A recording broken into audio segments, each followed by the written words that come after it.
Hello everyone, ബാസ് online degree ചാനലിന്റെ മറ്റൊരു വീഡിയോയിലേക്ക് എല്ലാവർക്കും സ്വാഗതം. ഇഗ്നുവിന്റെ പുതിയ അപ്ഡേറ്റ് അനുസരിച്ച് ABC-ID, DEB-ID എന്ന് രണ്ട് ഐഡികൾ എല്ലാവരും കേട്ടിട്ടുണ്ടായിരിക്കും. അപ്പോൾ അതെന്താണ്, എന്തിനു വേണ്ടിയൊക്കെയാണ് അത് ഉപയോഗിക്കുക എന്ന് പലർക്കും കൺഫ്യൂഷൻ ഉണ്ടായിരിക്കും. അപ്പോൾ അതിന്റെ ഡീറ്റെയിൽ വീഡിയോ ആയിട്ടാണ് നമ്മൾ ഇന്ന് വന്നിരിക്കുന്നത്. അപ്പോൾ നമുക്ക് വീഡിയോയിലേക്ക് കടക്കാം.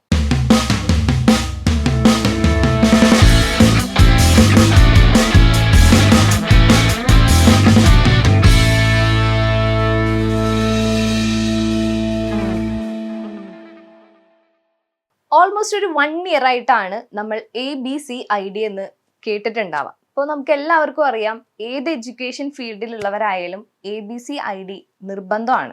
അതിപ്പോൾ നിങ്ങൾ +2 സ്റ്റുഡൻ്റ് ആയാലും ഡിഗ്രി സ്റ്റുഡൻ്റ് ആയാലും ഡിസ്റ്റൻ്റ് ആയിട്ട് പഠിക്കുന്നവരായാലും റെഗുലർ ആയിട്ട് പഠിക്കുന്നവരായാലും കമ്പൽസറി ആയിട്ട് ഓൾമോസ്റ്റ് ഒരു 1 ഇയർ ആയിട്ട് നിങ്ങൾ കീപ്പ് ചെയ്യേണ്ട ഒരു ഐഡിയാണ് ABC-ID എന്ന് പറയുന്നത്. ABC-IDയുടെ ഫുൾ ഫോം നിങ്ങൾക്ക് എല്ലാവർക്കും അറിയാം, അക്കാദമിക് ബാങ്ക് ഓഫ് ക്രെഡിറ്റ് ആണ്. അപ്പോൾ ഇത് എന്തിനു വേണ്ടിയിട്ടാണ് എന്ന് എല്ലാവർക്കും ഒരു സംശയം ഉണ്ടായിരിക്കും. അപ്പോൾ അത് വേറെ ഒന്നുമല്ല, നമുക്ക് ഭാവിയിൽ ഇപ്പോൾ ഹയർ സ്റ്റഡീസിനൊക്കെ പോകുമ്പോൾ എന്തെങ്കിലും ക്രെഡിറ്റ് ട്രാൻസ്ഫർ ചെയ്യണം, അതുപോലെ എന്തെങ്കിലും ചേഞ്ചസ് വരുത്തണം, വേറെ യൂണിവേഴ്സിറ്റികൾ തമ്മിൽ മാറ്റണം എന്നുള്ള ആവശ്യങ്ങൾക്ക് വേണ്ടിയിട്ടാണ് ഈ ABC-ID നിർബന്ധമാക്കിയിരിക്കുന്നത്. അപ്പോൾ നമ്മുടെ കരിയറിന് വേണ്ടിയിട്ട് വളരെ ഇമ്പോർട്ടൻ്റ് ആയിട്ടുള്ള ഐഡിയ ആണ് ABC-ID എന്ന് പറയുന്നത്. അപ്പോൾ ഇതുവരെയും അത് ക്രിയേറ്റ് ചെയ്യാത്ത സ്റ്റുഡൻസ് എല്ലാവരും നിർബന്ധമായിട്ടും ക്രിയേറ്റ് ചെയ്യേണ്ട ഒന്നാണ് ABC-ID എന്ന് പറയുന്നത്. നെക്സ്റ്റ് പറയുന്നതാണ് DEB-ID. DEB-ID എല്ലാവരും ക്രിയേറ്റ് ചെയ്യേണ്ട ഒരു ഐഡിയ അല്ല, കാരണം ഡിസ്റ്റൻ്റ് ആയിട്ട് പഠിക്കുന്നവരാണ് മെയിൻ ആയിട്ട് ഈ DEB-ID ക്രിയേറ്റ് ചെയ്യേണ്ടത്. ഓൾമോസ്റ്റ് റീസെൻ്റ് ആയിട്ടാണ് ഇങ്ങനെ ഒരു അപ്ഡേഷൻ വന്നിരിക്കുന്നത്. DEB-ID എന്ന് പറയുന്നത് വേറെ ഒന്നുമല്ല, ഡിസ്റ്റന്റ് എഡ്യൂക്കേഷൻ ബ്യൂറോ ഐഡി ആണ്. അപ്പോൾ നമുക്കറിയാം, ഡിസ്റ്റന്റ് എഡ്യൂക്കേഷൻ പഠിക്കുന്നവർ, ഇപ്പോൾ പല യൂണിവേഴ്സിറ്റികളും പഠിക്കുന്നവരുണ്ടായിരിക്കും, അവരാണ് മെയിൻ ആയിട്ട് ഈ DEB-ID ക്രിയേറ്റ് ചെയ്യേണ്ടത്. ഇപ്പോൾ റീസെൻ്റ് ആയിട്ട് നടക്കുന്ന രജിസ്ട്രേഷനിൽ നമുക്കറിയാം, ABC-IDയും DEB-IDയും ഇല്ലാതെ നമുക്ക് രജിസ്റ്റർ ചെയ്യാൻ പറ്റില്ല. ഇപ്പോൾ ഏത് ഡിസ്റ്റന്റ് യൂണിവേഴ്സിറ്റി ആണെങ്കിലും അവർക്ക് ഈ 2 ഐഡിയും നിർബന്ധമാണ്. അപ്പോൾ രജിസ്ട്രേഷന് തന്നെ അത് നമ്മൾ ക്രിയേറ്റ് ചെയ്ത് കൊടുക്കണം. വളരെ സിമ്പിൾ ആയിട്ട് ക്രിയേറ്റ് ചെയ്യാൻ പറ്റുന്ന 2 ഐഡിയ ആണ് ഈ ABC-IDയും DEB-IDയും. ABC-IDനെ കുറിച്ച് നമ്മൾ ഡീറ്റെയിൽ ആയിട്ട് ഒരു വീഡിയോ ഓൾറെഡി ചെയ്തിട്ടുണ്ട്. അപ്പോൾ അതിൽ ഡീറ്റെയിൽ ആയിട്ട് പറയുന്നുണ്ട് എങ്ങനെയാണ് ഇത് ക്രിയേറ്റ് ചെയ്യേണ്ടതെന്ന്. നമുക്ക് ജസ്റ്റ് ഗൂഗിൾ ചെയ്താൽ തന്നെ അത് ക്രിയേറ്റ് ചെയ്യാൻ എളുപ്പമാണ്. ക്രിയേറ്റ് ചെയ്യുമ്പോൾ നിങ്ങൾ ഒരു കാര്യം ശ്രദ്ധിക്കേണ്ടത്, ആധാറായിട്ട് ലിങ്ക് ചെയ്ത മൊബൈൽ നമ്പറിലേക്കാണ് ഇത് ക്രിയേറ്റ് ചെയ്യുമ്പോഴുള്ള OTP പോകുന്നത്.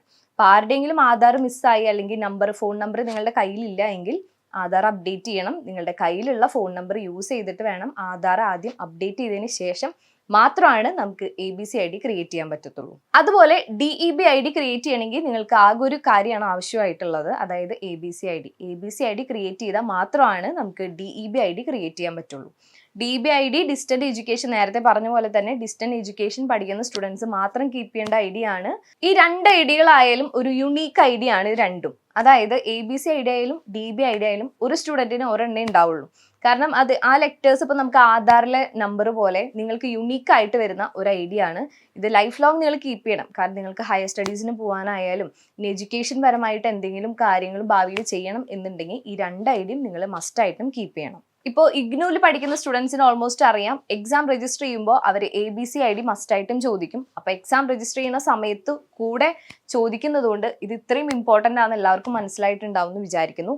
അതുപോലെ പുതുതായിട്ട് ഇഗ്നുവിൽ ജോയിൻ ചെയ്യുന്ന സ്റ്റുഡൻസിന് അറിയാം, DEB-ID ക്രിയേറ്റ് ചെയ്താൽ മാത്രമാണ് അവർക്ക് ന്യൂ രജിസ്ട്രേഷൻ ചെയ്യാൻ പറ്റത്തുള്ളൂ.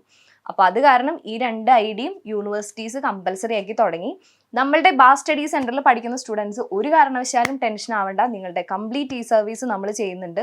നിങ്ങളുടെ ഐഡിയും കാര്യങ്ങളും എല്ലാം നമ്മൾ ക്രിയേറ്റ് ചെയ്ത് നിങ്ങൾക്ക് തരുന്നതായിരിക്കും. അപ്പോൾ ABC-IDയും DEB-IDയും എന്തിനാണെന്ന് ഓൾമോസ്റ്റ് എല്ലാവർക്കും മനസ്സിലായെന്ന് വിചാരിക്കുന്നു. അതിൻ്റെ ഇമ്പോർട്ടൻസ് നിങ്ങൾ മനസ്സിലാക്കിയിട്ടുണ്ടാവും.